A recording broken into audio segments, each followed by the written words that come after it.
shifting our focus, the face-off over centre's fund allocation refuses to die down, with the India bloc raising the heat on the centre.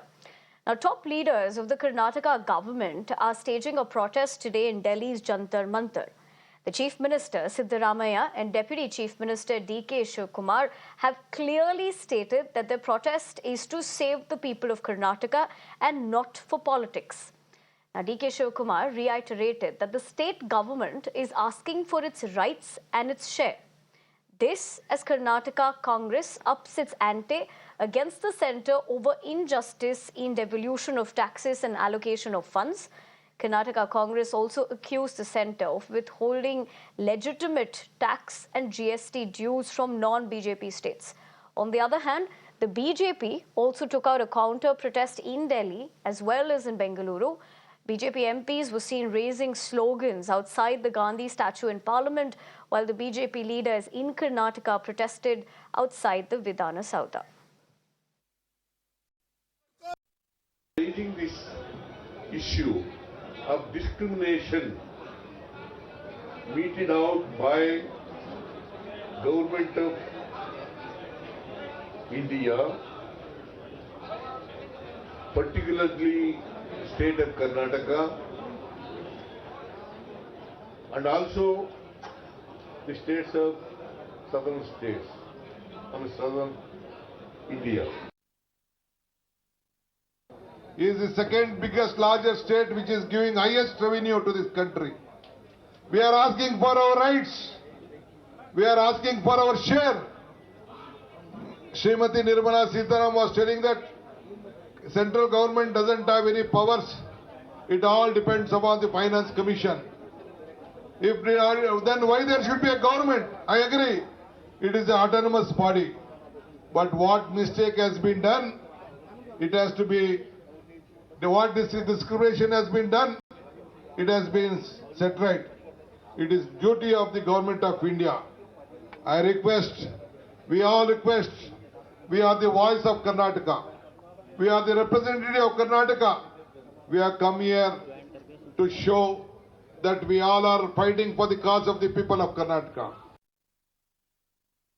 Neha, my colleague, joins me over the phone lines. Neha, good afternoon. Of course, you were covering the Bengaluru counter-protest that happened by the BJP. Now, what are the claims that the BJP is making as far as this entire situation is concerned? Well, Nivedana, we're seeing that the BJP is staging a counter-protest today in Bengaluru city against the Delhi Chalo protest of the Congress party. Now, of course, they've gone on to demand here that the entire drought situation in the state has been mismanaged by the government. In fact, that take center stage, that the government, in fact, should pay heed to this. Apart from this, they've also, of course, gone on to say that the state government has neglected farmers in the state completely. And most importantly, also, the fact that, they've overall said that the upkeep and the management of the state isn't being done by the Congress party. And this is why they've gone on to stage a protest today. Of course, it really remains to be seen right now with the Congress party staging a protest in Delhi as well as to where these escalated politics, really, of course, come to an end. Are these protests really going to, be able to appease a mass crowd here ahead of the Lok Sabha elections? Well, that's something that, time would tell. Right, Neha. Thank you very much for getting us context into what really transpired as far as Bengaluru is concerned and the counter-protest that did take place today.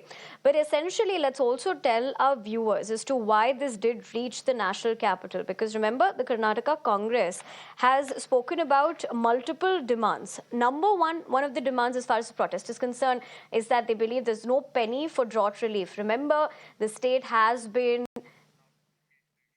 in this situation of financial irregularities. All right, I understand that my guests also joined me this afternoon. as far as understanding their perspective is concerned. Dr. Lakshmi Ashwin Gowda, BJP spokesperson, and I also have Arun BS, senior journalist, joining me here this afternoon. Good afternoon to the both of you. Thank you very much for taking the time out. Let me begin with you, Mr. Arun. How do you really see this pan out? Because the accusation also that is leveled by both the Chief Minister and the Deputy Chief Minister is that they feel that the South has been neglected and the North has got a larger share as far as the allocation is concerned.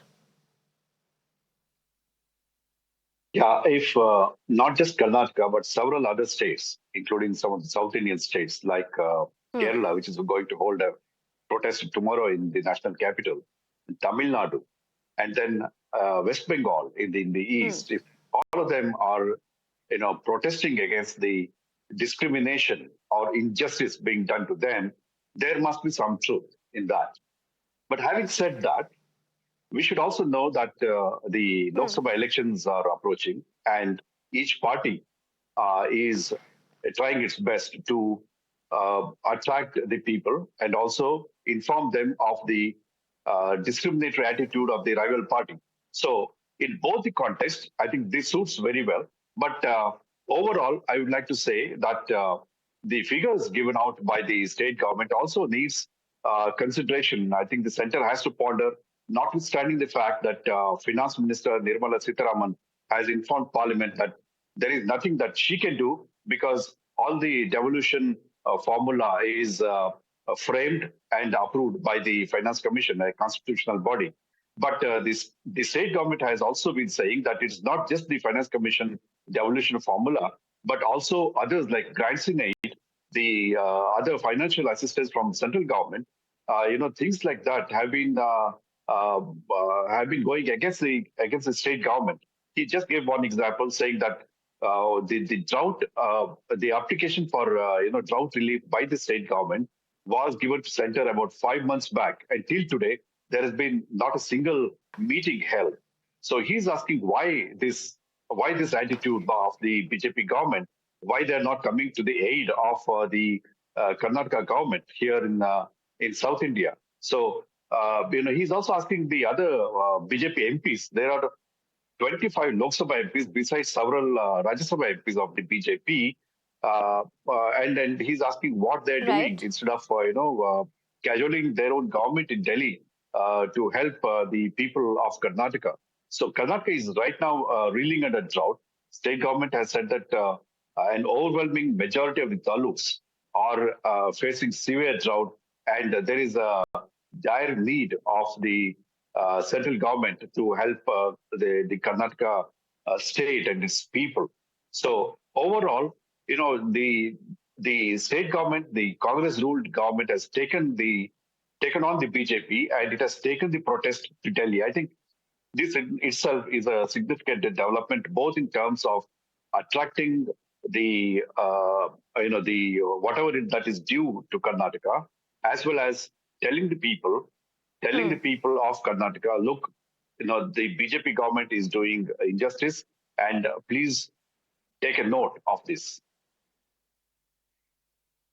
Absolutely, and that's something that he essentially pointed out, that they are representing the voice of the people of Karnataka, which is why they had to essentially take it to the national capital. I also understand Nizam Faujdar, spokesperson of the Congress, is joining us in the broadcast. Nizam, thank you very much for taking the time out and joining us here. Of course, Arun was drawing things into perspective for us as to how he really looks at it. But tell us one thing, why did the party rather believe that this protest had to move from the state all the way to the national capital? And what are the demands essentially that has been put so that our viewers can also better understand this? See, the entire episode is just not about 3 days or 4 days or after the budget, which was announced about 5 days back by Mr. Sitharaman. The issue is that, the country needs to get to know today. The country needs to understand.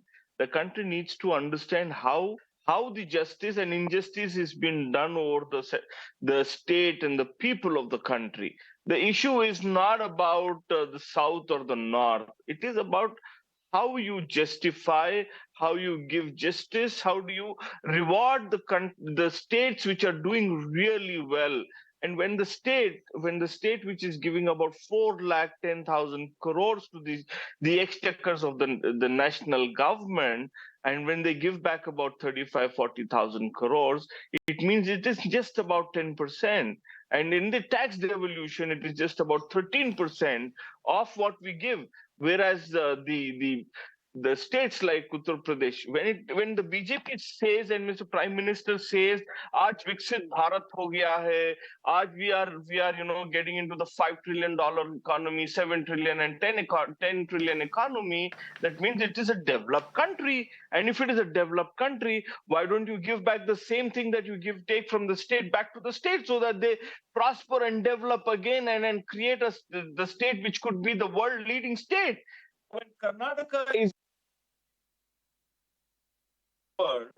the BJP needs to understand that it needs to give back to those same states as they are taking. The question number one is, we have about 28,000 factories, and the Uttar Pradesh has just about 18,000 factories, which is 5 times more the population. If Mr. Modi and Yogi are thinking that's a developed state and it's one of the best states in the country, but why are they not giving the kind of revenues that Maharashtra is the number one? Then comes Karnataka. So where is Uttar Pradesh? Where is the Madhya Pradesh? Where is Gujarat? When Prime Minister is saying we are developed, and they are talking about 7 trillion, 10 trillion, why are they not giving back to the states that are taking that are really performing well? We are really doing well in terms of population control. We are doing really well in terms of tax collection and giving it to the center. Our GDP is far greater. Our in terms of per capita income is about 2,56,000 per person, and whereas UP and Bihar just about 80,000, 70,000 rupees. And that's where we are asking, why don't you develop these states so that they become more independent, where they become more self-reliant? When आत्मनिर्भर का कहानी आप सबको कहते हो, ये states को आप आत्मनिर्भर क्यों नहीं बनाते? अगर प्राइम मिनिस्टर कहते हैं कि आत्मनिर्भर भारत है, so I'll have to interject you there, but obviously you're saying that the vision of Atmanirbharta is there prevalent for the center, but why is it not trickling down to the states essentially in the south as well? I'd have to interject you there so that I could get Lakshmi also into the conversation. I'm going to come back to you. Lakshmi, you heard what Nizam had to say, also how B.S. Arun was looking at it. What does the BJP really make of this political situation? Because interestingly, what the Deputy CM was also stating, D.K. Shivkumar, is that this is one of the aspects that even earlier when the budget was announced last year, he was giving an example. We'll try playing out that reaction as well in a bit. In terms of it was a double-engine government, yet that allocation did not come to Karnataka, which is why the Congress is going on to call it being a case of injustice. Thank you, Nivedana. The tax distribution between the states is depend on the rational criteria which is laid out in the Article 280 to ensure the fair distribution of resources among the states. The false claim by the Siddaramaiah tells that in order to remind one fact that to them, the grants in aid devolution from 2004 to 2014, it was only 60 lakhs crores, whereas from 2014 to 2024 under NDA regime, it was 2.34 lakh crores, 31% shares. The tax devolution share from 2014 to 24, it is 2.86 crore, which is about 245% increase in the tax share. See, this contradicts the false claim of the financial neglect and impact due to the revised tax share percentages. The center has been so generous and supportive of Karnataka, unlike Siddaramaiah's case, just to conceal one fact because of his administrative inactions, administrative failures, and his own broken promises and his own government's administrative paralysis. He might have forgotten one fact that the factories which are working, the companies which are working in Bangalore have pan-India presence, and they are paying the taxes accordingly. And he should not have forgotten the fact that should have followed tax buoyancy formula to calculate the shares. He is doing all these things. He is raking up the issue of North-South divide. It is a basic mindset of all the Congress leaders. It reflects the tukde mindset of them, and also the mindset of the most myopic and the most fractured INTIA bloc. And they're doing all this drama to conceal their inactions, administrative paralysis, their failure, their fiasco as a government. This is highly condemnable. All right. So essentially, Lakshmi, you're going on to state that this is drama that is being staged by the Congress. In fact, we'll also get talking about the other aspect of the fact that the Congress's poll promises has led to the state being in a financial situation. That's another reaction as well. I'll come back to Arun and Nizam, but let's listen into all the other political reactions that came in earlier. See, we have been requesting the Government of India to give us our share of GST, and also natural calamities happens every year, either floods or drought. So that is why, in spite of our repeated requests, in spite of our personal intervention, nothing has happened. So that is why, as an elected government, we are also answerable to the people of the state. That is why we have come to register our protest in Delhi. Chief Minister and the Deputy Chief Minister are leading the protest. No, this is not just about principle of equity. We are not saying no, North Indian states are getting more than us. Of course they are getting more than us, and it's been happening for years. But this kind of treatment, the way they are being partial towards us, even when we have droughts, Karnataka, when we pay 100 rupees as tax to the center, we are only getting back 12 rupees or 13 rupees. Whereas North Indian states are getting around 200 plus or 300 plus rupees, UP, Bihar and all of this. So this definitely is not right. And here we are not protesting as a Congress, as a party, political party. We are protesting as a government. So we have even welcomed the MLAs and MPs of all other parties. It's not just Congress party, but they are not turning up to speak for the Kannadigas, to speak our state. Sir, today you're holding this mega protest. So, but what is your further, course of action? Let's see. See, this protest did not happen overnight. Past 6 months, we have been trying to get the attention of the central government. We have come, the revenue minister, the agriculture minister, myself, we have come multiple times seeking their time. They have not bothered giving us time. They have not bothered replying to this thing. So as a last ditch effort, we are doing this. We are hopeful that the government will wake up now to our demands. We have made repeated pleas to the government of India to help us during this drought period. They have completely been indifferent to us. Not even 1 rupee has been given to us. In our tax devolution also, even though Finance Commission approved for more funds to Karnataka, the government of India did not give us those funds. So, government of India, see, Karnataka is a progressive state. We contribute a huge amount to the central exchequer. But what we are getting back in return is reducing every year. Every year our devolution is reducing, grants are reducing, and when we need funds from government of India, they are not giving it to us. So these are the main issues. So in a democracy, we have to protest. There's no other way. Nizam, let me come to you as far as, of course, all the political reactions that did come in. But earlier, what essentially the BJP was also pointing out is that they believe this is drama that is being staged so as to cover the financial situation that the current government is in the state because of what the poll promises has cost them. How does the Congress really look at these allegations that are being leveled at this point of time? See, the Karnataka budget is about 250,000 crores. So the promises and the outlay of the promises is about between about 40,000 crores to about 50,000 crores. So there is no deficit of funds in terms of fulfilling or taking care of the promises. Our simple question is, why is the situation getting worse year by year? from a 14th pay commission, 14th financial commission to the 15th financial commission. There is 1% lesser. And the FM Nirmala Sitharaman says, I have no control over the government. I have no control over the financial commission. The Prime Minister says, मैं कुछ नहीं कर रहा हूं, मैं सबके लिए पैसा दे रहा हूं. The सवाल एक ही है. The question is only one. If you are not in control of the government and the finance ministry, then who is in control of it? Is it the self-minded bureaucrats who are running the government, or is it somebody else who is a ghost who is running the government? Now, when the issue of answering a question, Nirmala Sitharaman is not in charge, Prime Minister is not in charge. When there is a time of taking credit, everybody comes forward and takes credit ki maine kiya.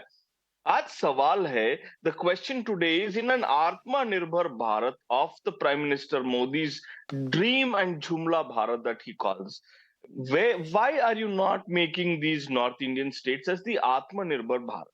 Why are they not able to sustain their livelihood? All right, Nizam, I'd have to interject you there because I'd have to go to Arun also to share his perspective. But of course, essentially, you're going on to say when it's credit, it's the top leaders who take it. But when you're pointing out, situations like this, we don't see responsibility being taken. Arun, you also mentioned, of course, we do know that Kerala is also going to be staging this protest basically on the same lines. How do you see this pan out? Because, of course, the conversation of North-South and injustice is being meted out is what most South states have to say. So, politically speaking, in your opinion, quickly, if you could tell us, how do you see this pan out? I think this will only increase the intensity of the protest, the intensity of the attack against the BJP and the central government is only going to increase in the days to come, especially because election is coming in another couple of months' time. We have already seen now the protest being taken to Delhi by Karnataka, tomorrow by Kerala, and likewise, even in the states. I think the protest by the parties opposed to BJP, I think are going to step up their opposition to the BJP and its policies.